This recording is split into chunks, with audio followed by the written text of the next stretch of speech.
to listen to the Lap Traffic Podcast.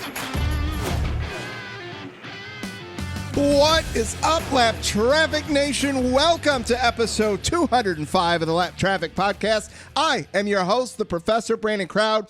Hope you all had a fantastic weekend. Oh, man, I think up here in Michigan, this might have been our last warm weekend of the year.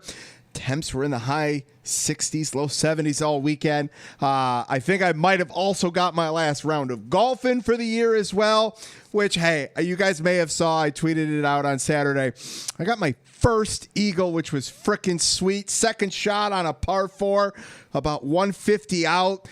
8-iron, ball hit the green, rolled about 3 feet right into the cup. It was absolutely incredible. There was witnesses, so it's all. I mean, it's a good eagle. Oh man, had some fun out there on the golf course. Got back in time to watch the Monsoon 250 on Saturday, and then we had a repeat on Sunday. And cannot wait to get into that here in just a couple minutes. If you missed last week's 2 shows, make sure you go back and check them out. Last Tuesday night, Karen Grant from NASCAR's Diversity and Inclusion Division was on the show. And then Thursday night, Sherwin from the PETM podcast and I talked about the 2021 schedule. And we had a lot of fun with that. I wasn't sure if that was going to be like a 30. Well, I knew it wasn't going to be a 30-minute show because you don't put Brandon Crowd and Andrew Sherwin on the mic and get anything done in 30 minutes. But I wasn't sure if it was going to be like a 60, 90. I didn't know. It was literally, that was one of the fewest note sheets I've ever written. I just had the schedule on one page and some bullet points on the other. And we just went and had at it and had a great time. So go check that out. You will definitely enjoy that for sure. Over 3.5 hours of content published last week. So for everyone that keeps saying, give me what you got, well, I gave it to you last week, and I hope you enjoyed it. So that said, what's coming up tonight? Well, tonight, stack show. Y'all going to enjoy this one too. Gary Camp, Assistant VP of Marketing and Communications from Dover and Nashville SuperSpeedway, is going to be on to keep that schedule talk going. And race winner from the Xfinity Series this past weekend, AJ Allmendinger, is going to be back on the show to talk about his win, racing in the rain at the ROVAL, Colleague Racing, and all that good stuff. I'll recap Cup, social media, all that good stuff. Brian Neudorff will be on to make fun of me. Lucky Dog, Lap Down, and of course, Fantasy to close it out. So let's get this jam-packed show going with Gary Camp. All right, Lap Traffic Nation, joining me on the line, making his first appearance on the Lap Traffic Podcast. He's the Assistant VP of Marketing and Communications with Dover International Speedway and for Nashville SuperSpeedway, where NASCAR will be making its return to the Nashville area in the Cup Series for the first time in over 37 years next year. Welcome to the Lap Traffic Podcast, Gary Camp. Gary, what's going on, man? How are you? Hey, doing great. Thank you so much for having me. Really excited to connect with you guys and hope to be a regular. Well, I mean, don't tempt me with a good time. Oh, man, I'm excited to have you on. The listeners know I love having the tracks on just because it's so much fun to promote and hear and see the different things that are going on. And what I thought would be cool to have you on is to talk a little bit about the schedule and all that kind of stuff. But before we get going into all that stuff, since it is your first time on the show, tell everyone a little bit about yourself, where you grew up, what got you to Dover, Nashville, and into NASCAR. Yeah, sure. So I live here in Delaware. Where I work is Dover International Speedway. We're a publicly traded company. We're not part of the larger track ownership groups, NASCAR and SMI. We're sort of an independent in that we're not part of those groups. We're much like Pocono and Indy, sure, kind of on a little island here doing our deal. But I live in Wilmington, Delaware, and then work here at the track in Dover. And we just recently fired up Nashville SuperSpeedway again, so lots of things are underway there that I can share with you as we dig in a little bit here. But I've been at the track in Dover for 16 years now, worked in advertising and marketing for years before I joined the track here. If you've never been to Dover, we share the property with a full-service hotel and casino, Dover Downs Hotel and Casino. So I did a bunch of work back in the day for those guys when they were opening and launching and unveiling some things, and that's kind of how I got connected to the property and the sport, and it's taken off since then. So enjoy the work.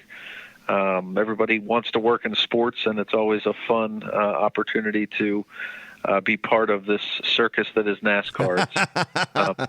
It's fun, we're glorified party planners here at the track level, doing our best to make sure that the fans have a great experience when they come out to see us. NASCAR does a great job and handles the competition and the action on the track. And so at the track level, it's really our charge to just make sure that everything outside of the racing itself goes off flawlessly. So enjoy that aspect of what we do, and we're always trying to think of the next big thing to engage with fans and make sure that they have a great time when they come see us. That's awesome. I love that so much. All right, Gary, the fans have been chomping at the bit for a long time for a big change to the schedule. There were factors at play that prevented such a big swing for a while that we finally got, right? We got it. And hopefully we get to get fans back at the track everywhere next year. Hopefully at least some fans can get back throughout the circuit. What were your thoughts when you saw the final schedule as one of the guys that you used to be a glorified party planner? What was your first thought with the changes, the moving, the tracks we lost, the tracks we gained, locations, times, all that kind of stuff? What was some of your initial thoughts when you saw the final product? Yeah, sure. So, I've been reading and been paying close attention to what the fans think. We always do. And so we know there's been an outcrying of interest in a little variety in the schedule, both from the fans and the drivers and the industry as a whole. So I know it, being in this seat and being on the track promoter side of the house, it's not easy to juggle all of that from a NASCAR perspective. There's so many different bosses and people that they have to please, as you can imagine. So it's one thing for fans to just say, it'd be great if there was more short tracks and more road courses. It's another thing for that to actually happen from a business perspective. Sure. There's so many moving pieces. So pretty cool to see what they were able to accomplish behind the scenes in quiet for so long. Honestly, we were fortunate enough to be able to announce the Nashville SuperSpeedway move a few months ago. And that was really just a product of us needing to get going. Some of these other tracks have been fired up and running races and are kind of active properties, and ours was sort of a dormant facility there. So we needed the green light, if you will, publicly, so that we could start hiring folks and working on the track and kind of get the ball rolling. So that's why our news came out a little bit earlier than this big schedule announcement last week. But overall, I think it's great. I mean, we've hosted 2 races here in Dover, Delaware for 51 years or so. And so, we're kind of fortunate that we had this other little gem sitting outside of Nashville proper where we could move one of the Dover race weekends. And, the hope is that by moving one of the Dover race weekends, you'd like to think that the crowds will combine for a bigger, better, larger event here in Dover the one time that we race. And then in Nashville, we certainly saw that when the Champions Week festivities came to town, that fans were just chomping at the bit to get a NASCAR Cup Series race in that market. There's just so much interest and demand, and there's so much going on in Nashville itself. Yeah. I mean, it's a tourism mecca as much as any other town on the NASCAR circuit. So to be able to host a race in such a hot area is something that we're really excited about, and we've got lots of work ahead of us, but we're excited to get going. Sure, absolutely. Can you shed a little light on what the process is like, from a NASCAR schedule, as a track, how much involvement do you guys have at the track in saying, hey, yeah, I want this date. Nope, that date doesn't work for us, or our sponsors want a different date. When I was putting some questions together, I just kept thinking of like an NFL draft war room kind of thing, 900 phones going at the same time.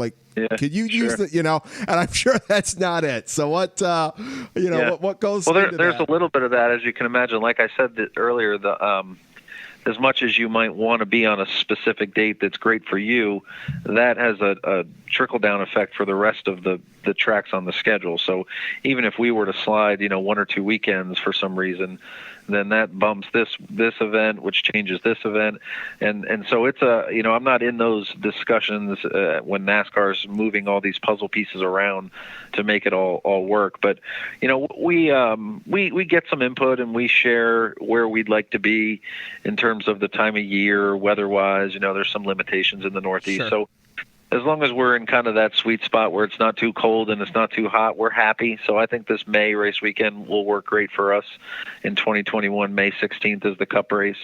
And then for this inaugural event at Nashville SuperSpeedway, we're going to be June 20th, which is Father's Day, which there's a little cachet to that and some fun that we can have being a part of the circus now on that weekend. So we're excited about it. Michigan used to host Father's Day weekend for years, and that was always a special thing out there. So, yes, you guys will definitely be able to capture and make some special father-son moments that weekend for sure. Yeah, I sure hope so. Absolutely.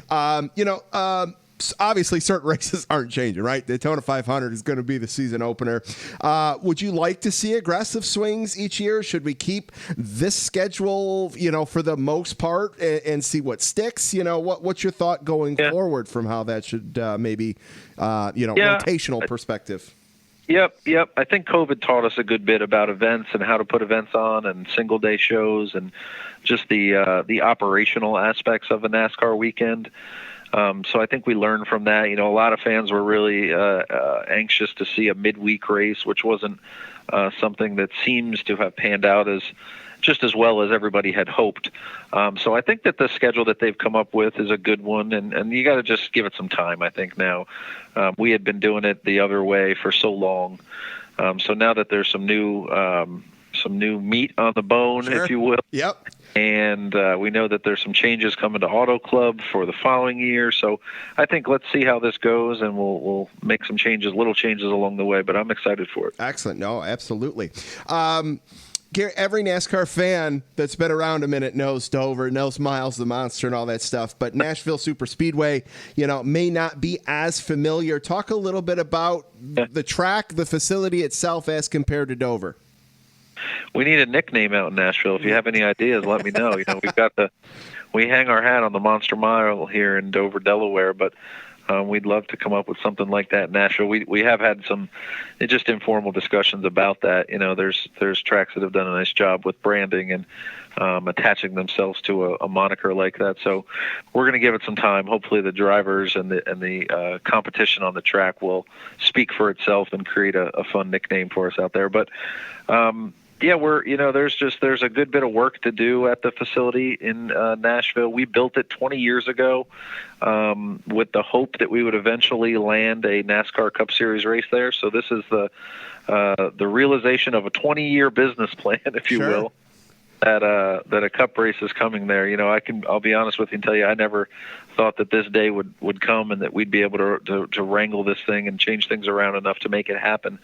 Because it's a commitment. I mean, the facility is great, to be honest. We built it 20 years ago. We hosted Xfinity truck IRL races, IndyCar races there for 10 years. And then shuttered the facility, and it's been fairly busy with rentals, believe it or not. Nissan at one time was parking 10,000 cars on the property and using it as a big old parking lot for their production facilities, which are just down the road. So we, it's been fairly well kept. There's been one employee there. I love to tell the story. His name is Don Hebner. Great guy, was one of the first hires at the track, worked every single race, never missed an event that was held at Nashville SuperSpeedway. And then we eventually, due to some business reasons, had to shutter the facility there. And Don was the lone employee that stayed on and rode the tractor and cut the grass and kept the place going and chased off anybody who shows up to do burnouts out front of the track. He's just a good guy, and he's been there through it all. And then lo and behold, here comes the cavalry again, and we're coming back, and we're bringing engineers out to the track, and they're snooping around, and he's wondering what the heck's going on. Is this gonna happen? And then the announcement comes out that we're bringing the Cup Series to Nashville SuperSpeedway. So I can only imagine what was going through his head as this whole, his career has been out there hosting events and then maintaining the facility by himself. I always say it's kind of like The Shining, Right. Just the guy in the big hotel by himself, trying not to lose his mind out there. And now here comes the party again. So pretty cool for him and cool for us. That's awesome. That's really cool. I like that. All right. We're down to just 4 more races in 2020. In May, I didn't know we were going to get it all in. Were we going to get it? And here we are. We're down to 4. All right. You got to give me a championship pick. Well, I work here at Dover International Speedway. Like I said, there's a casino with sports betting. Yes. Right down the hall from my office. So once in a while, I'll put a wager in, and I took Kurt Busch in the beginning of the year to win the championship. I have the ticket right here next to me. I put $20 on Kurt, and I stand to win $820 if he wins. So my money is on Kurt Busch. Excellent. To win the championship. Denny Hamlin strong, Kevin Harvick strong, of course. Love that Alex Bowman is in the mix, but I'd love to see Kurt. Kurt's a good friend of the track. He's always been really gracious with his time with us and helping us out. So I'd love to see Kurt pull that off if he could. But there's some good names in the mix, and you never know what's going to happen. I guess this new format's really creating some excitement. So, Gary, we know 2021 will be here before we know it. I think it'll be awesome to have you back on a few weeks out from Nashville and Dover to hype up race weekend, to let all the fans know the fun and entertainment that you guys will be having outside of the great racing. But in the meantime, where can fans follow Dover and Nashville on social media? Drop some ticket news, all that good stuff. Whatever. Sure. What do you got there? Sure. So Dover's easy, right? We've been doing this for a while. It's DoverSpeedway.com. Information is on the website about everything that's going on here in Delaware. We've got tickets on sale for next year. You can purchase your tickets and lock those up now. And then NashvilleSuperSpeedway.com is the website for Nashville Superspeedway. We are in the process of finalizing a new logo and a rebranding effort there. That thing is going to be ready to roll in a few weeks. So as part of our refresh and all the many things that are going on there, where everything from new suites to new safer barriers to new asphalt to signage, there's just a million things that have to happen at Nashville Superspeedway just to get it Cup Series ready. Sure. But one of those things is the website and some of the marketing that we'll have coming out here soon. So there's been an incredible amount of demand of people that are just blindly emailing us and saying, I want to come to those races, take my money, right, and save me a seat, which is pretty cool to have people banging on our door like that. So we're excited about it. We're excited about what 2021 has in store for us. Hopefully we'll be COVID-free and clear of all the chaos that we've all been living through, and be good to get back to the track and take some racing in, that's for sure. Absolutely. All right, Lap Traffic Nation, huge thanks to Gary Camp, Assistant VP of Marketing and Communications with Dover International Speedway and Nashville Superspeedway, for calling in tonight. Gary, it's great to talk with you. Look forward to talking to you soon. Stay safe and healthy, man. All right, you too. Thanks so much.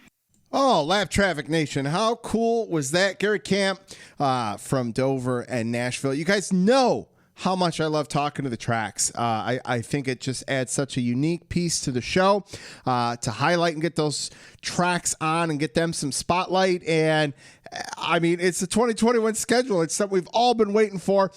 So I was so excited when that got set up. Huge props, by the way, to intern Dan. That interview is all because of Dan, which is very cool. Definitely looking forward to getting Dan back on here at least once or twice before this season wraps up and all that good stuff. So very excited. And who knows? Hey, maybe you'll be seeing Lap Traffic at, probably Nashville. Maybe. Yeah, we're still working out some things here as, the Lap Traffic Tour is concerned here. So we'll see what happens there. All right. What do you say?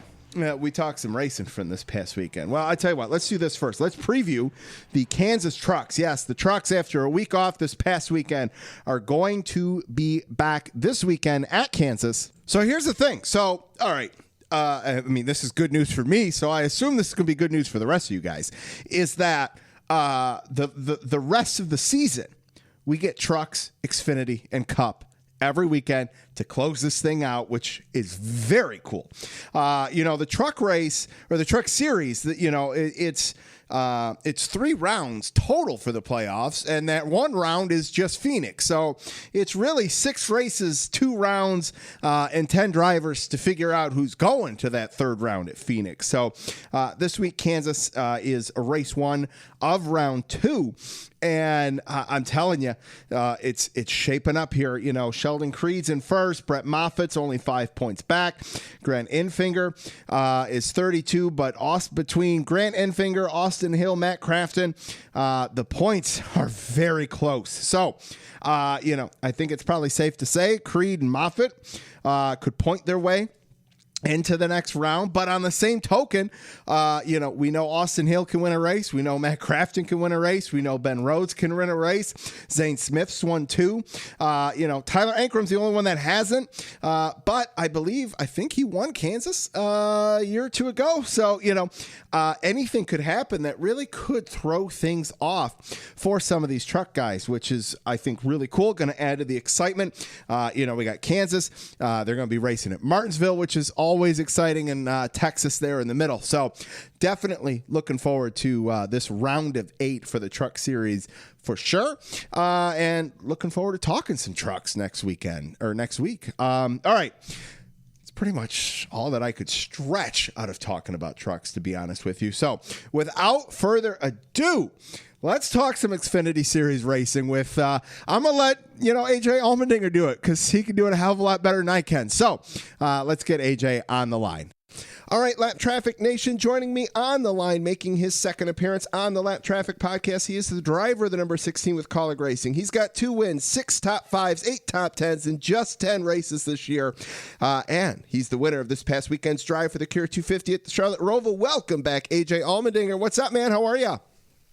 Doing well, just trying to take it all in still. You never know when it's your last one, so try to celebrate every one and just enjoy it. That's as I get older, that's the thing that I'm learning. That's awesome. Like each one's the first one, right? That's how excited you got to be with them. Yeah, I mean it's I'm not doing all we can, and as I said, I mean it's just I think in the past there was times where when I would win, you'd be happy for a day and you're like, all right, go to the next one, and now I guess the schedule helps a little bit when you don't have to worry about the next race for a few weeks or whenever that may be. So yeah, just having fun with it. That's awesome. It's so cool. AJ, so you were last on the show after the Atlanta win back in June. And since then you went on a tear, man. That 16 car has been great. Talk about the year as a whole before we get to this past weekend. How much fun did you have? The team, the car, I know everything's been stellar. It's just been so much fun to watch. Yeah, I mean, obviously just a little bit unexpected. The Atlanta win was awesome. I mean, to get my first oval win, and that was a race that we hadn't even planned on running. And then because of that, we went to Homestead and had the Xfinity Dash for Cash and was able to win that. And, from there on, I mean, if we want to be a little picky, of course, we'd like to have a couple more wins. So close at the Brickyard, that was one of those that I really wanted to win. Just first road course race there for Xfinity, and more importantly, it's Indy. Sure, right. I don't care what you're racing at Indy. If you win, it's a big deal. But Chase Briscoe did a fantastic job there and deserved the win. Road America, I thought we had a great shot to win that one, and our strategy just we messed that up a little bit.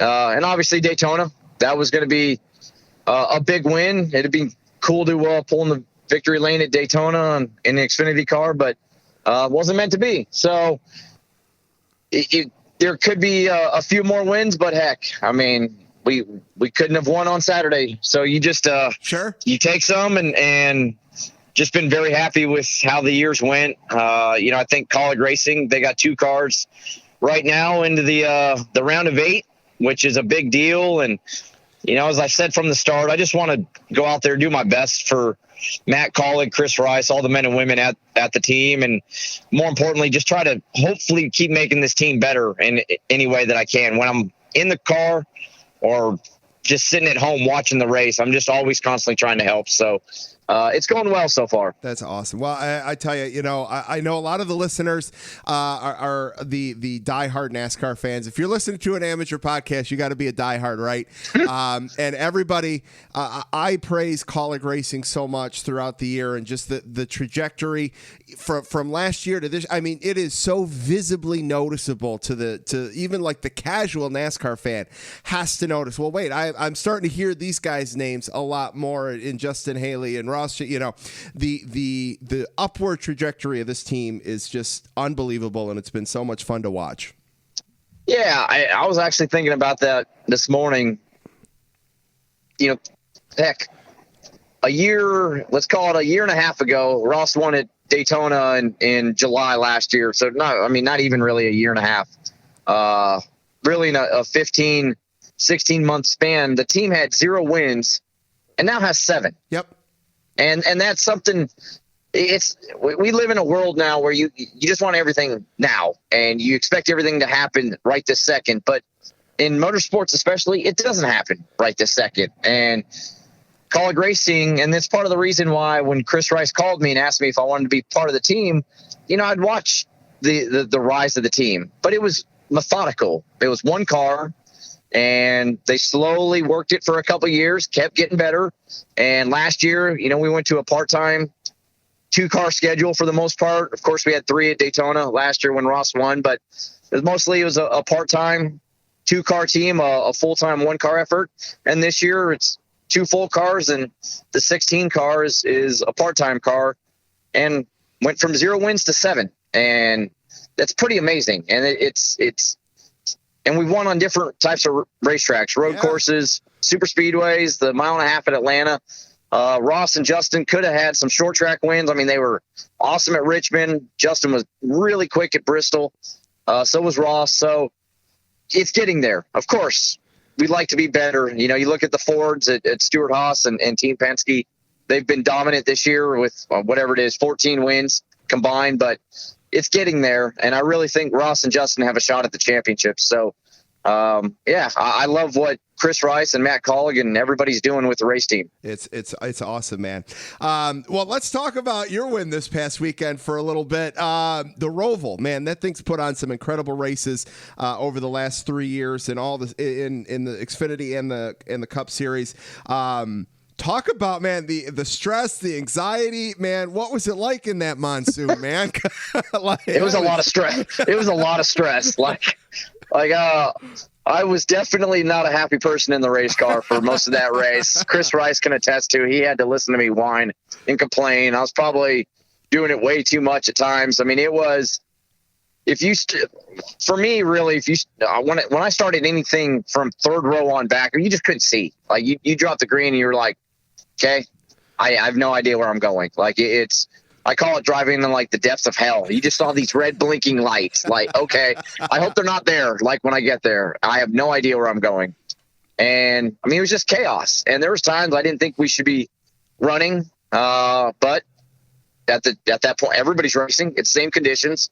So you got to figure it out. And there was a couple of times like I had to try to motivate myself. Like I got a warped, twisted mind.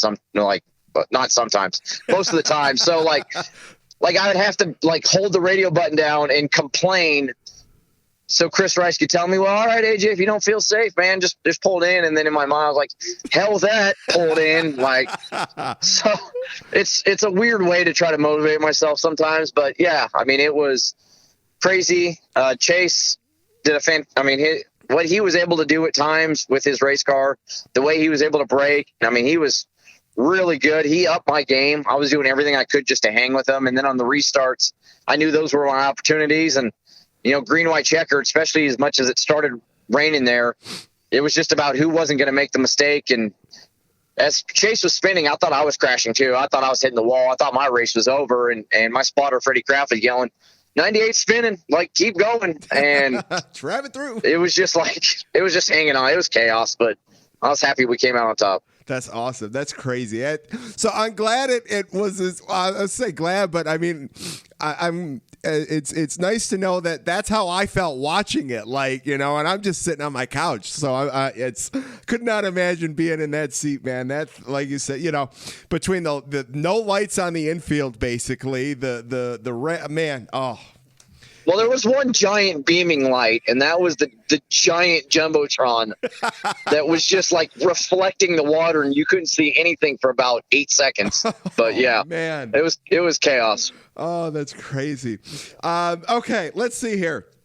So I got to get your take on this. The fact that you aren't in the playoffs. For me, I love when a non-playoff guy wins because, one, I think it just gives that guy a little extra swagger, like, haha, I stole one from you guys. Is that the feeling you have? Like, is it a little extra something when you win a playoff race not in the playoffs? I mean, honestly, it's a little bit extra when you're just not full-time anyway. It's kind of the same way at Atlanta. Like, I mean, we're out there to win, and that's the goal. But when it comes to the actual running in the playoffs, I mean, I look at it, I never want to race dirty. There's times like at Daytona with Allgaier where, I make a mistake and you get into the side of somebody. That happens to everybody. Sure. But I don't want to go out there and ruin somebody's playoffs. But with that said, like, I'm out there to win. That's what college racing is. That's why we're there. The 16 car isn't there for top fives. I mean, yeah, you want to run well, but the ultimate goal is to win. And they have way more to lose than I do. Sure. So, but at that point, like racing with Chase, he'd already won that round. So, I mean, he had just as much motivation to go get more playoff points, knowing that anything other than winning the race really didn't matter to him as well. So you got to know who you're racing around. It was the same thing last year when I was battling so hard with Christopher Bell. I knew I could lean on him a little bit more because same deal. He had won already. He was going to the next round. So if something happened, like it didn't just destroy their championship. But yeah, I mean, it doesn't matter. There's no added motivation. You just want to win, right? Like that's why we're here. That's what we do it for. And it's nice when it happens. That's great, man. You mentioned your teammates both into the round of 8 there. Justin Haley, man, he's developing into one hell of a plate racer, sweeping both Dega races, Daytona. Ross has this year 9 second or third place finishes. It's amazing this dude has not gotten a win this year.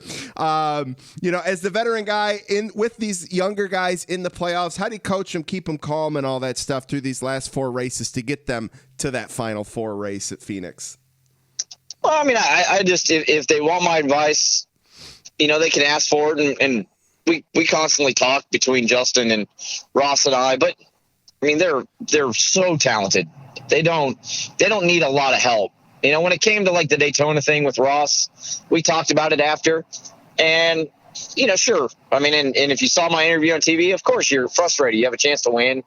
Teammates crash together, come to the checkered. That's not a good look for anybody. But different point in my life at 38 years old now that have done it for so many years and not doing it full time, I also understood Ross's side of it.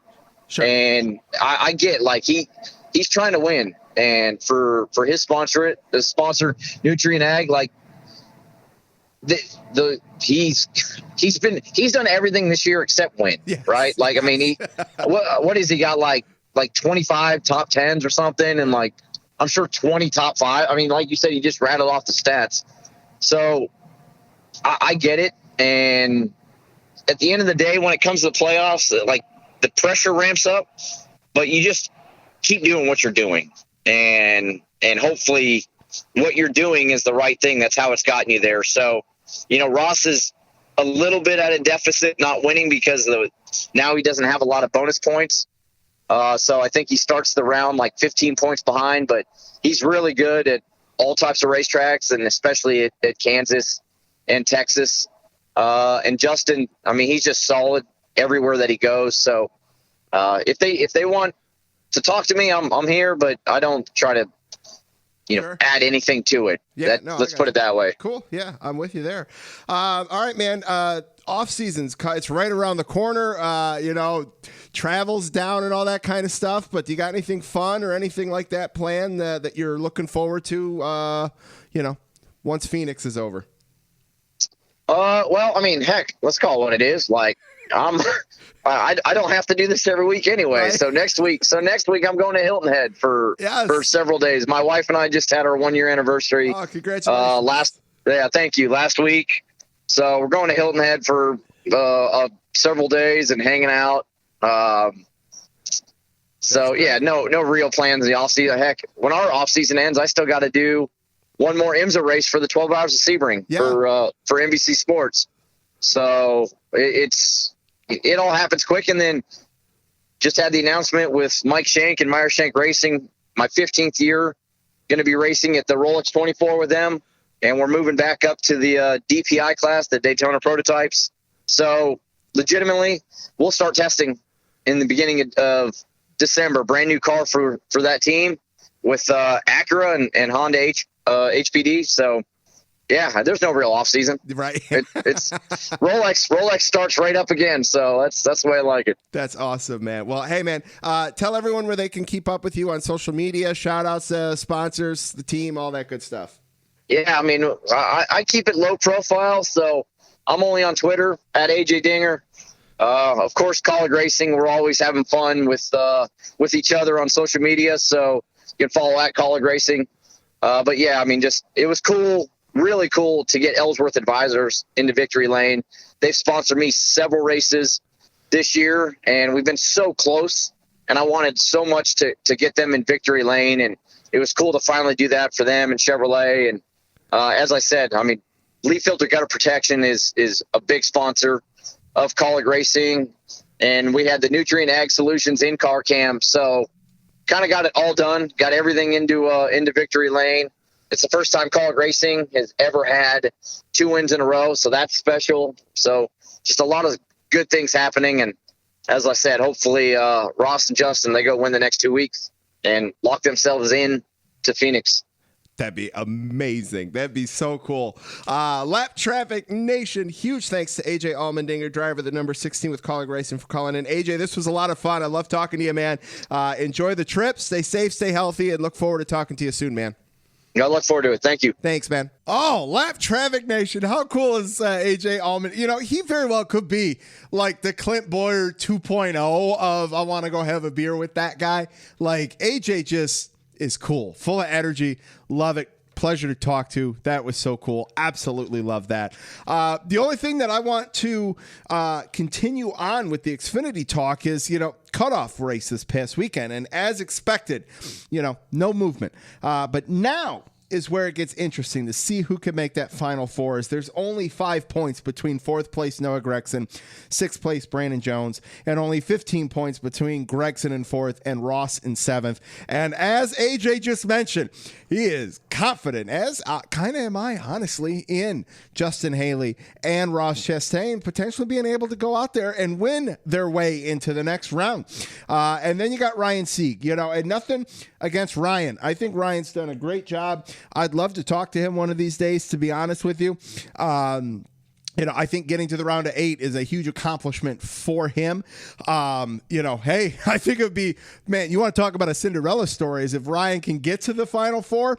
I think from if we're looking at numbers, stats, and letting those tell the story, that's probably not going to happen, but hell of a season for those guys for sure. And definitely think they could be a force to be reckoned with even stronger next year, without a doubt. But man, the top 3 are probably a lock between Briscoe, Cindric, and Allgaier. I think they get to the Final Four. It's who's that 4th spot between Gragson, Haley, Jones, and Chastain, to be honest with you. That's where I'm at with that. And we're going to see who can maybe punch their ticket early Saturday afternoon at Kansas. So, all right, now to the dance, the big dance. Sunday, the ROVAL. Let's talk about that a minute. So for me, this thing got better as the rain ended. I mean, Saturday, that was a little bit of a bleep show with how much rain was on the track. Couldn't have been a better track, though. I mean, if we're going to, from a NASCAR perspective, thankfully we were at the ROVAL. Otherwise, who knows when they would have been able to get this thing in. It was cool to know that we had the potential to run on the slicks. They obviously put them on. You don't want to see that much rain on the track. At least I don't, with the potential running in the rain race.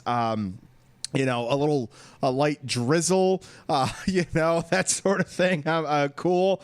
But man, I just hate things turning into the gimmick. And I felt that was definitely gimmick style there for sure on Saturday and a little bit early on Sunday. But nonetheless, it's in the books. And Chase Elliott, man, road course guy, apparently, right? 4th consecutive road course win, 5 of his 9 wins having come at road courses or the ROVAL, if you want to be that, finicky in terms of not calling the ROVAL a road course. But, if we're just going to, it wasn't an oval, if we want to look at it that way. I think someone is very happy that we've got 6 road courses next year. Chase is slowly building to that next level that we all wanted him to race at year 1, race 1 of his career in the Cup Series, right? But the dude had some monster shoes to fill. Coming to HMS, expectations that he was going to be the most popular driver of the year. Son of Bill Elliott, no pressure, dude. Just come win, right? 3rd year in a row, 3 wins. After an 0-99 start, 3 wins is pretty solid a year when you look at guys that aren't doing that. Kurt Busch isn't getting multiple race wins a year. Kurt's got 1 win the last 5 years. 1 win per year. Ryan Blaney isn't winning multiple races a year. Eric Jones isn't winning multiple races a year. So the fact that Chase has consistently gone out there for 3 years in a row and won 3 races, I'd say he took that next step already. So then now what's the next step? It's the 5 to 7 range and, competing for that final 4 spot in the playoffs. How long is it going to take him to get there? I think the combination of him getting better each year, along with potentially maybe the next car in 2022, along with maybe a couple retirements coming along the way. I think it's not going to take him that long to get there. Chase could potentially be doing that over the next 2 to 3 years. And at only 25 years old, I am excited for what the future win column is going to hold for Chase Elliott. I feel bad for some of your pocket and checkbook out there if you're a die-cast collector, because there's going to be plenty of race win die-cast coming your way if you are a Chase Elliott fan and all that good stuff. And speaking, I have to do a hard left turn. I meant to talk about this at the Open, speaking of checkbooks. Were you all so non-productive at work today because you were on Amazon Prime Day? It literally felt like every 2 minutes. I didn't know I needed this, but because Amazon's marketing is that good that it even, creeps into all of our minds. Well, of course I have to have this. Oh, man, and we get another day of it tomorrow. It is a guilty pleasure to just clicking by from the office chair, man. That is a definite thing right there for sure. Okay, all right. Let's get back out onto the track. And speaking of Chase, he's got his win this past weekend. Kurt Busch won race 1 of this round. And in my opinion, the second round of the playoffs, that is the toughest round. Round 2 with Talladega and the ROVAL. It's definitely the wild card round of the playoffs. Like I said, with 2 of the most challenging races. This round can make or break you. And I feel like we saw that with Kurt. Without that win, and I could be wrong mathematically, but it might have been a little bit easier for Kyle Busch maybe to get to the next round. I'm sure we could go out there and calculate how that would have played out. But Kurt Busch, race 1 of round 2. Chase Elliott, race 3 of round 2. Chevy's taking advantage, which I think is very cool. I've said it since Daytona. Chevy is getting to the Final 4. I think it'll be Chase over Kurt, but man, great to see Chevy making some noise consistently 2 out of 3 races here in the playoffs, which is very cool. Now, let's talk about the other Busch brother, Kyle Busch. Dude called it a few weeks ago. And I'm not, he says, I'm not advancing, and I know he took some heat for that. Looking back on that, I think his team knows how competitive Kyle is, obviously. We all see his interviews. We know how pissed he gets when he finishes second. Kyle, obviously, just a little bit more vocal about it, and he flat out said in his post-race interview this past week after the Roval, man, I'm not feeling it. I don't know if I'm doing something wrong. And he's just that type to publicize that, where most wouldn't publicize the fact that, hey man, yeah, I'm just not feeling it. I think it's great that he did it though. I don't think it's great that he's not in the playoffs. Kyle Busch has built the reputation from his fellow racers in all three series. You win a truck race with Kyle Busch in the field, drivers have said they've got a little extra swagger, because it's not only did I win the truck race, but I won a truck race with Kyle Busch in the field. He was not the best this year, but it still means something, I think, when you say that, hey, I won a race with Kyle Busch in the field. So I am bummed that Kyle is still not in the playoffs. I think it's, it's bad for the sport. It's unfortunate. It's not like, NASCAR did anything, or trust me, I think NASCAR wanted Kyle Busch to advance in the playoffs as well. Just wasn't meant to be. But man, I still say, man, he's going to get on a tear. And when he does, watch out. And I tell you what, I wouldn't be surprised if he goes first race out of the playoffs and goes and picks up a win this weekend. Wouldn't be surprised, let me tell you. All right, I think that's going to do it for the race talk this week. Let's do a little social media. Everybody, make sure you check out the website, thelaptrafficpodcast.com, Facebook, The Lap Traffic Podcast, YouTube, The Lap Traffic Podcast, and, of course, Instagram and Twitter, @LapTrafficPC. Listen to the show, subscribe, download, leave a review, all that good stuff. The prizes are all mailed out from the 5,000 followers, the 200th episode, and I'm pretty sure everybody has received them, which is awesome. I've seen pictures tweeted out, which is just incredible. Thank you to everybody. Now, I said last week I was going to go easy for a minute on the giveaways, and intern Dan was like, "Hey man, we got to bump some. We gotta get some traction going over on Instagram." So it may already be out. If not, it will be out by the time you're listening to this. And we're going to do a little Lap Traffic prize pack on Instagram to help get to 500 followers there. You were at 5,000 on Twitter. We need to get to 500 on Instagram for sure.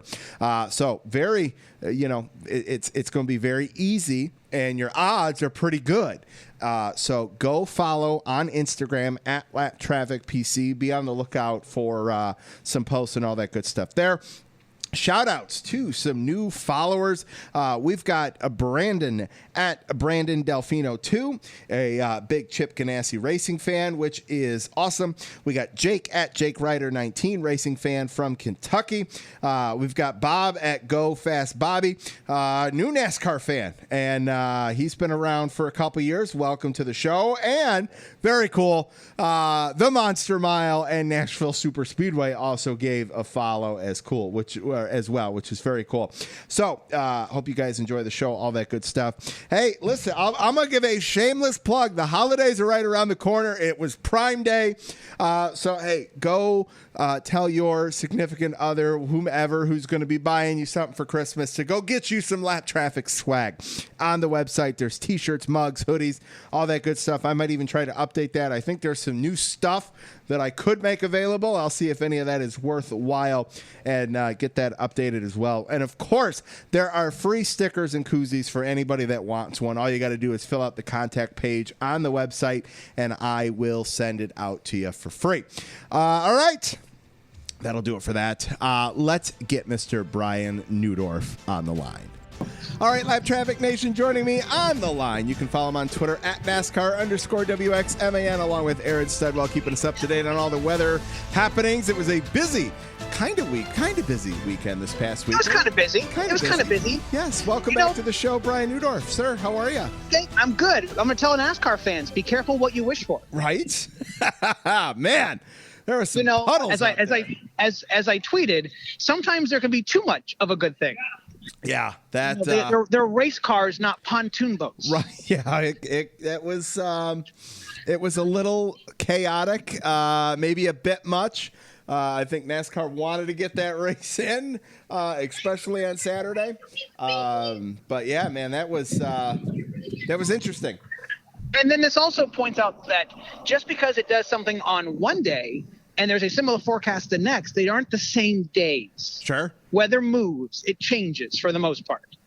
And I generally think we got the forecast pretty well for Saturday. I didn't think it was going to be a washout, but I mean, they were racing, they could rain. I didn't think it was going to be nearly as wet, but I was like, because I mean, near the end of the race, there we're starting to see those severe weather that we talked about. And that all kind of came in afterwards. So that was the blessing. But the chance was always there, but we definitely got some drier weather in there. But no, the big story obviously was obviously the Xfinity and the unfortunately we didn't build the Arc for the ROVAL. No, it could have though. We could have. We could have. Every animal inside. We could have. Well, I mean, listen. I love it that NASCAR fans want to see racing in the rain, and I like it too. But there is a limit. Difference. Yes. Yeah. Yeah. Oh, we definitely. I thought we were over the line. Apparently, we tiptoed very well close to the line. Well, I don't think you were alone. I think the people behind the wheel thought that we were over the line. Yes. Well, as mentioned by AJ Allmendinger earlier in the show, yeah, he was like, "Man, what are we doing here?" So yes, no, yeah, definitely. The drivers were definitely a little concerned at some points and times during the race. There, that's for sure.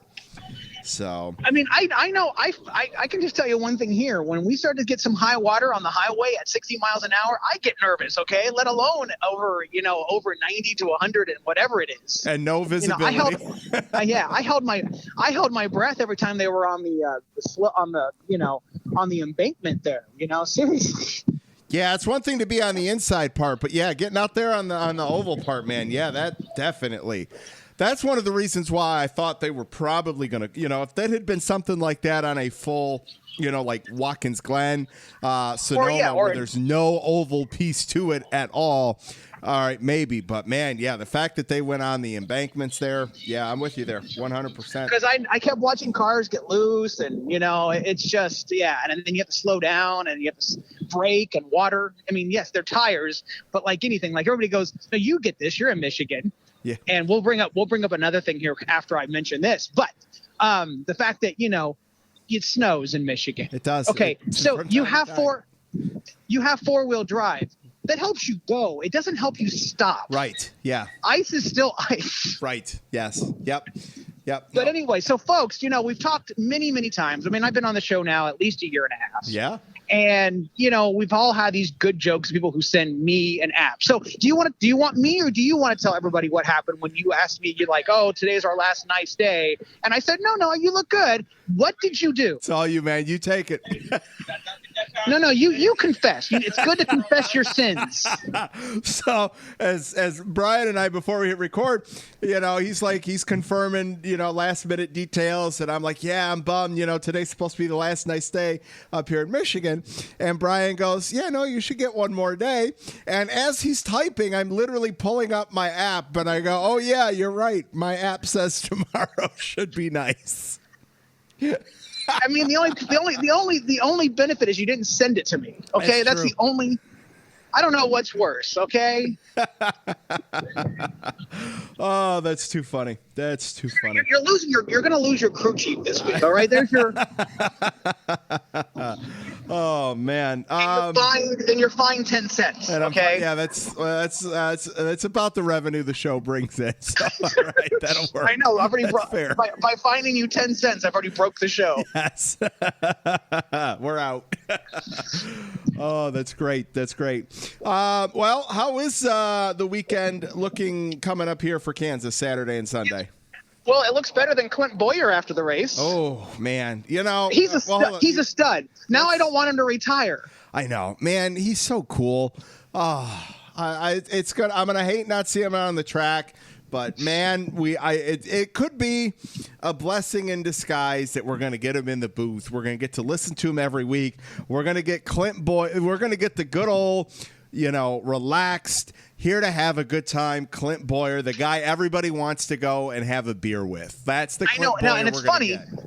And it's funny because NASCAR tweeted out, like, you're rushing off to go to your new job. And it was the one where he's like running after to go get Gordon, who's now his coworker. And I wasn't sure if that was deliberate. I mean, are they going to, finish, is there going to be unfinished business and they're going to go at it in the booth? And that would be funny. Right. No, I don't think that's going to happen. Because they kind of did that during the COVID thing when they were doing the iRacing. They were pairing off Gordon and Boyer there during the Fox part of that. So, yeah, they'll definitely have some fun with that for sure. I do feel bad. I mean, they could not have picked a worse photo to use for all of this out there. Like, but after the race? Yeah, like, come on, what is it? Give the guy a break. Okay.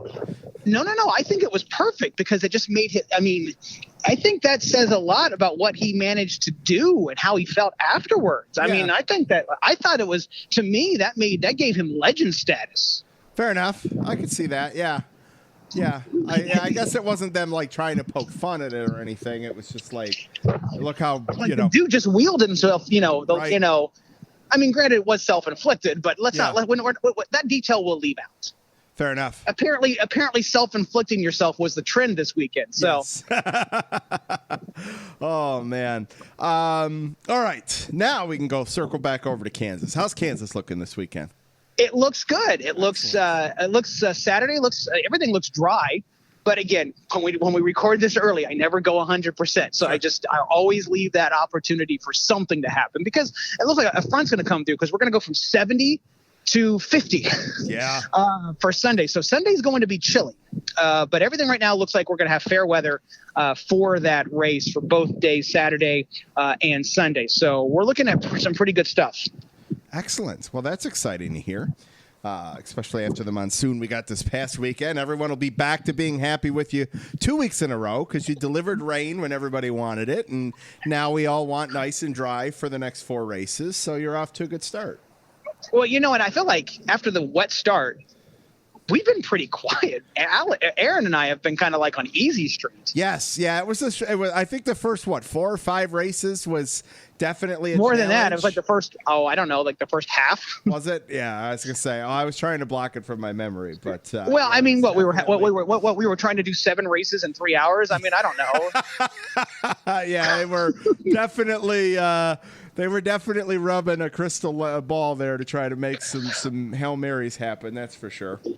So and then that's why it was wetter. I mean, we weren't going to the same places. We were trying to do a lot in the same time. And keep in mind, a location will typically be stuck in a pattern from anywhere from a week to 10 days, maybe longer. So when you're trying to race at a location that's, seeing the same kind of weather, you're going to see the same kind of weather. Absolutely. So, yes. Oh, and real quick, a funny story. Yes, please. Because of being the NASCAR weatherman. Yes. So a friend of mine I grew up with in Terre Haute, Indiana, he was watching some college football, which you and I have not been able to do yet. Well, not the ones we want to anyway. Exactly. Well, I mean, yes. I mean, so we're not watching college football for our teams or our conference. So the guy was saying, he put out a post on Facebook that said, God, country, and Notre Dame. My response was, well, 2 out of 3 ain't bad. That's funny. I really like that. That's a good one. But that's not even the joke. The best part was somebody on his page goes, Brian Neudorff, NASCAR weatherman, you're friends with this guy? And I'm like, yeah, we grew up together. So I'm apparently internet famous. So excellent. But that's all right. I do have a show. I do have a shirt that I wore to Vegas one time, and it says, yes, I'm the guy from the internet or something like that. Oh, that's funny. Did anyone come up and like, hey, who are you? Most of what I do is like on my lanyard, I try to, with my credentials, have my, I try to have my avatar, because it's not my face, right, on it. So excellent. That's fantastic. I'm about as anonymous as NASCAR-gasm, and I'm not trying to be. So that's a good one there. That's a good one. All right, man. Anything else for you? No, I mean we're what, a week and a half till actually we get to see our teams play. Yes. Oh man, we're getting close. We are getting. And we're doing a little block party for Michigan State, which is going to be pretty cool.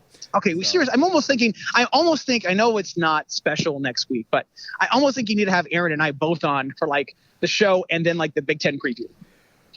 Oh, well. I am so outnumbered. It's not even funny. But the best thing is our team doesn't play you or Ohio State. No, that's true. That's true.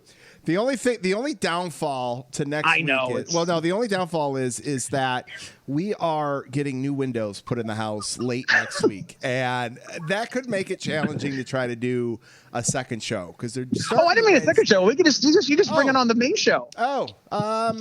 Let me work that in there next week. Let me see what we can figure out because that wouldn't be a horrible idea. So do a quick rundown, win loss, and go from there or something like that. I mean, I'm a Purdue fan, so I'm obviously going to take. Right, yeah. We got Rondell Moore though. We got him back. Well, hey, I mean, I couldn't even tell you who Michigan's quarterback is right now. That's all right. I couldn't tell. It's not Brady, so I'll just tell you Brady. that. Yeah, no, that much I do know. It's not Denard Robinson either. So. No, but here's the question, and then the question, I'm going to give you a whole week to answer it. All right. Can Harbaugh beat Ohio State? Not this year. Ofer continues. Yeah. Ofer. Yeah, I will say the Ofer continues. OH for? Is that what we're going to be? Shit, it might be. Yeah. God. Thanks for wrapping up the show on that high note. Appreciate you. Let me send us off on the maize and blue hail to the victors. Yeah, no, that's well, you happening. Deserve it. Oh, yeah. Well, you know man. What? Go open up your Michigan app and find out. Okay. Oh man, thanks. All right, everyone, make sure you follow Brian Neudorff. After this, I'm going to hang up and I'm going to send you a bunch of pictures of Ohio State gifts just throughout the rest of the night. Just cause. I'll promote the podcast, but I will put Ohio State. Oh well, the likes of Brad Yunker and Brad from MIS. I mean, you'll have good company to egg you on for it all, so you'll be good there. So. And unfortunately, eventually, there's an ad out on social media for Jake from State Farms. He's Captain Khaki. You can't even have that. No. Yeah. No. Yep. Nope. Oh, all right. Well, this was a fun one, Lap Traffic Nation. Everyone, make sure you follow Brian on Twitter. Oh yeah, and there was weather too. Yeah, yes, it was nice. There's weather. It's just a repeat. It's nice for Kansas. It looks good, and we'll follow. I'm gonna do your line here. All right, don't forget to follow me at NASCAR Weatherman. WXMAN NASCAR _WXMAN, which now I have WXMAN on my license plate. Thank you very much. Oh, there's not enough room for NASCAR. It's a Purdue plate though. And then the other one is you can follow at Race Weather, Aaron Studwell, Doctor PhD Aaron Studwell at Race Weather.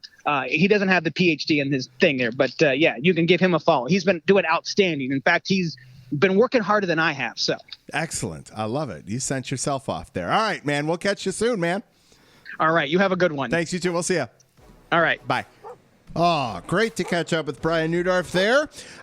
It is time to keep moving along, though. It is time for this week's Lucky Dog and Lap Down Picks. You guys know the drill. Send your Lucky Dog Lap Down Picks, or you can call the Wave Around hotline, 248-965-9538. Leave your picks there. My Lucky Dog of the race weekend, I got 3 of them. It's the race winners, Chase Elliott, AJ Allmendinger, and NASCAR for getting L's races in. Lap down the weather, because that just got a little bleepish, in my opinion. All right, let's get to your tweeted responses. Scott at 1985 Wagner's Lucky Dog Cup Series. Eric Jones looking for a job and has a killer performance. Lap down, Kyle Busch, late race needed, pit hurt the finish. Jess at Iowa NASCAR fans Lucky Dog. Xfinity drivers raced in a monsoon. Had some ugly moments, but overall everyone did a great job adapting and putting on a great show. Lap down, Kyle Busch. Who would have thought the 18 would be winless with 4 races to go in 2020? Eddie at Eddie _EG3's Lucky Dog. AJ conquers the monsoon, which was the Charlotte Roval on Saturday. Lap down, Kyle Busch predicted he'd go out this round, and he did. No opportunity for back-to-back. Colin at Colin _with _cars. Lucky Dog. Chase Elliott in the engine, number 9. 4 road courses in a row. Just masterful. Lap down, I hate to do it, but my man Blaney is getting the lap down this week. He could have won, but made a bad mistake late in the race to give up the lead. Let's see here. Jeff at JBev1789's Lucky Dog Xfinity Series. Lucky Dog, congrats to Ryan Sieg making it to the next round over JGR and JRM. Very impressive. Lap down, not having more lights in the infield, knowing the threat of rain has been there all week. Jeff, I got to agree with you. They could have at least rolled in some of them, four corner, pole lights with the generators and crank some of them up or something at least. Jeff's lucky dog for the Cup Series, Bowman, making it to the round of 8. 6 top 10s in the last 8 races. He and Ives have found that early season speed just in time. Lap down, tough, but I have to go with Kyle Busch simply as his early exit. Let's see here. Matt at CH9SE fan. Lucky dog goes to NASCAR for dealing with a very tough situation and giving us a fantastic weekend of racing. Lap down goes to Chase Briscoe for continuing to get beat on the restarts. Never tried switching lanes, costing him a win. Trey at Dang Rain. Lucky dog has to be Chase. He probably doesn't win this race in the rain. Can't say for sure. But with the dry track, nobody had anything for him. Plus, he comes back to win after a pit road issue. Lap down Clint. I doubt he could run with the 9, but he had a fast car today.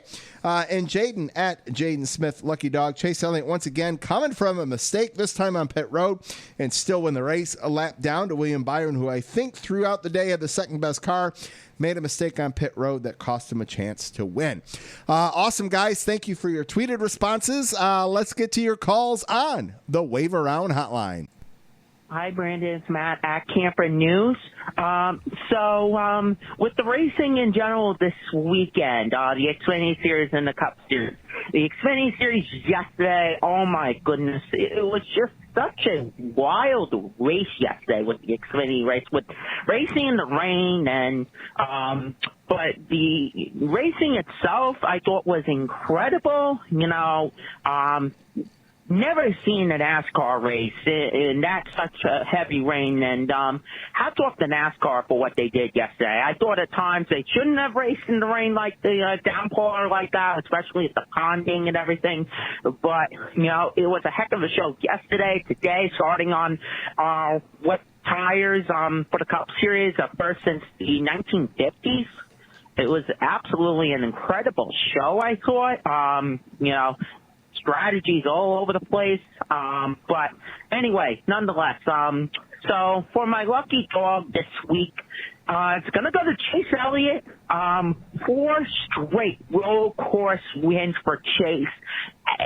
He's on a heck of a roll right now when it comes to road course racing, and his advance to the round of 8 was great for him. Congratulations to him, and I'm really looking forward to seeing how Chase does in the round of 8 starting this upcoming weekend. I absolutely love what Chase has done in road course racing. He's just so dominant right now. And for my lap down, it's going to go to Chase in the Xfinity Series yesterday.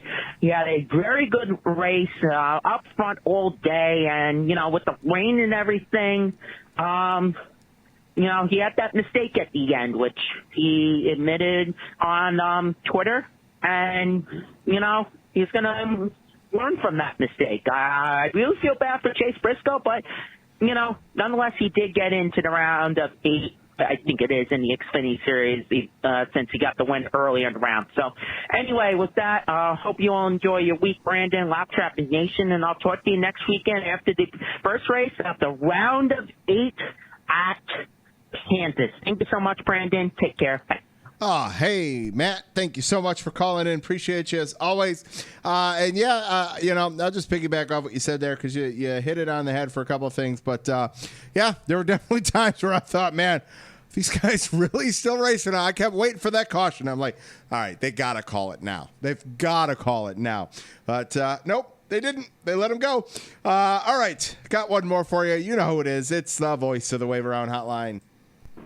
What's going on, Lap Traffic Nation? Voice of the Wave Around Hotline. Racing fans calling in after the ROVAL Victory Edition. The siren is blaring in Dawsonville, Georgia. Love to see it.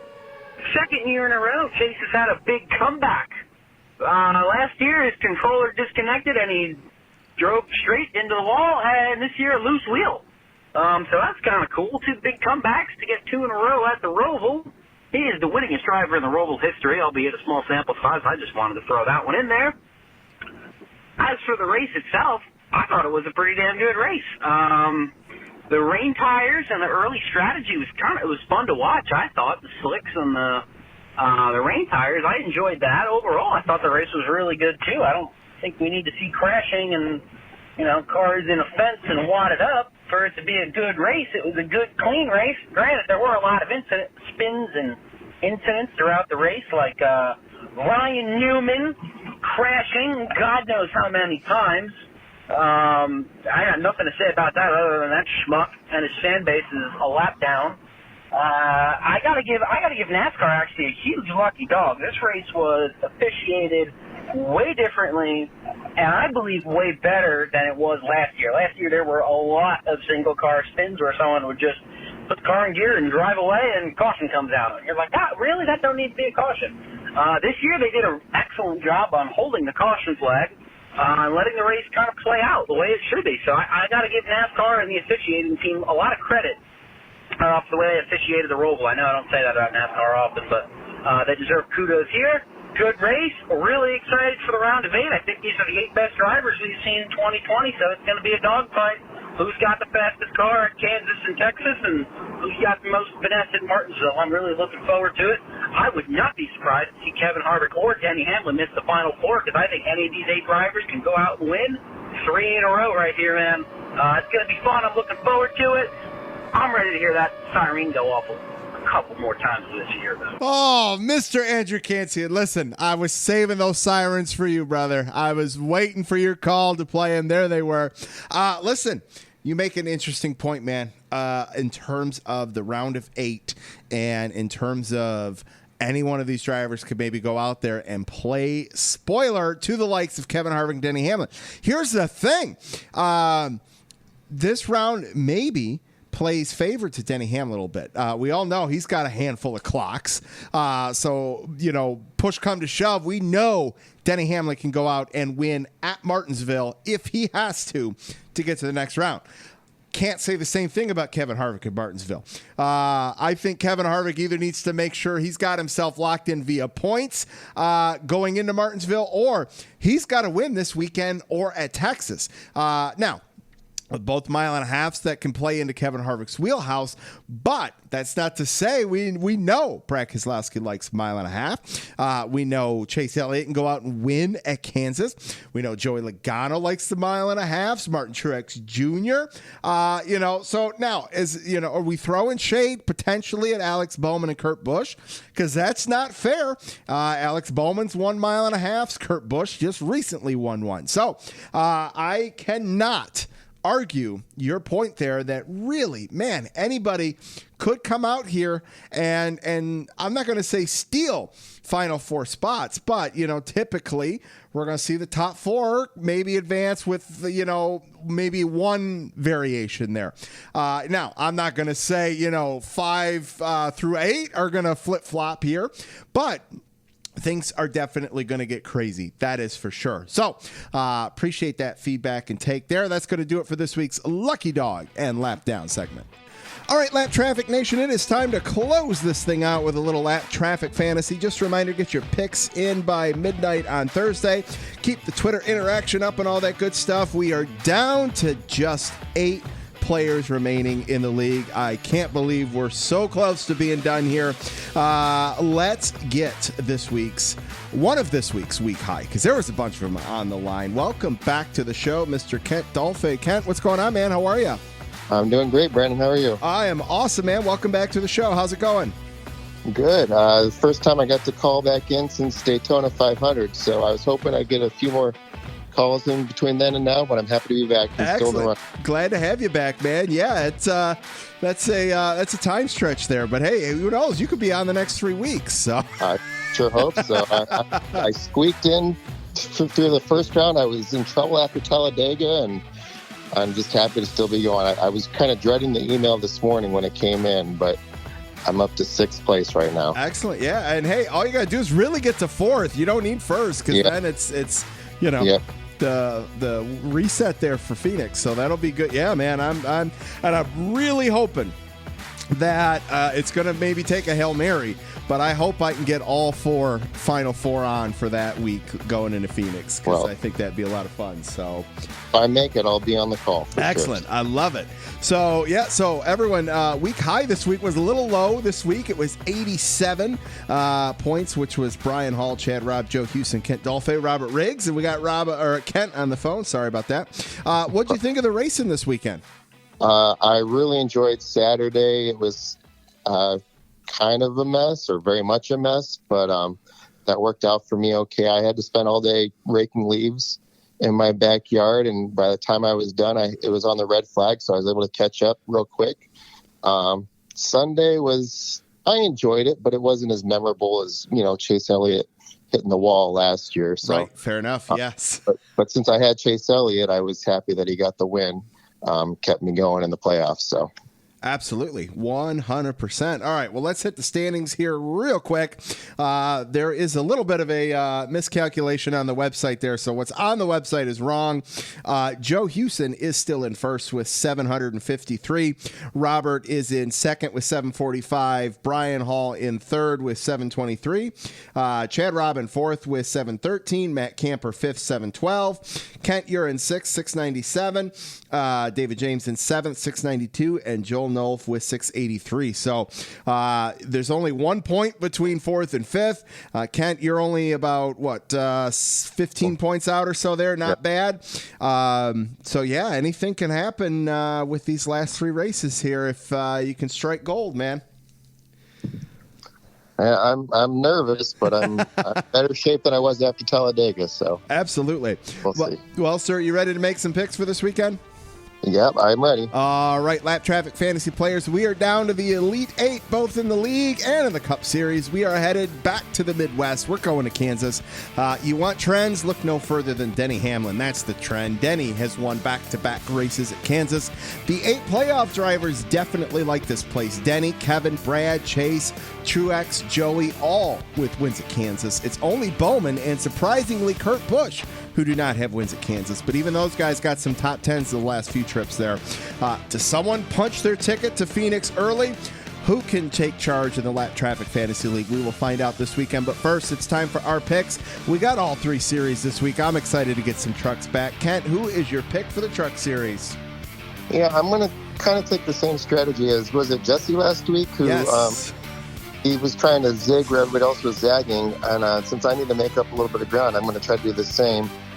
For trucks, he's been good for me all year. I'm going to go with Brett Moffitt. He was runner-up in the first Kansas race this year and had a worse, I think it was 23rd in the second Kansas race, but he's been good to me, so I'm going to go with Brett Moffitt for the trucks. Nice. I'm going to go with Tyler Ankrum. I believe that's where he has his one lone win. He's been running good, advanced to the next round, so I look for Tyler Ankrum to make a little noise this weekend. Over to the Xfinity Series, sir. Who do you got? Again, I'm going to try to go with the guy who's got me pretty far. I'm going to go with Austin Cindric. Brandon Jones has won the last 2 races at Kansas in Xfinity, so I think he's going to be popular, and I'm going to hope that Austin Cindric can get by him this time. I think in the last race, they went to overtime, and Cindric was out front, and Jones got around him to get the win, so I'm hoping Cindric can give me this race. And I know who you're picking. You're picking Ross Chastain. You know it. You got it, man.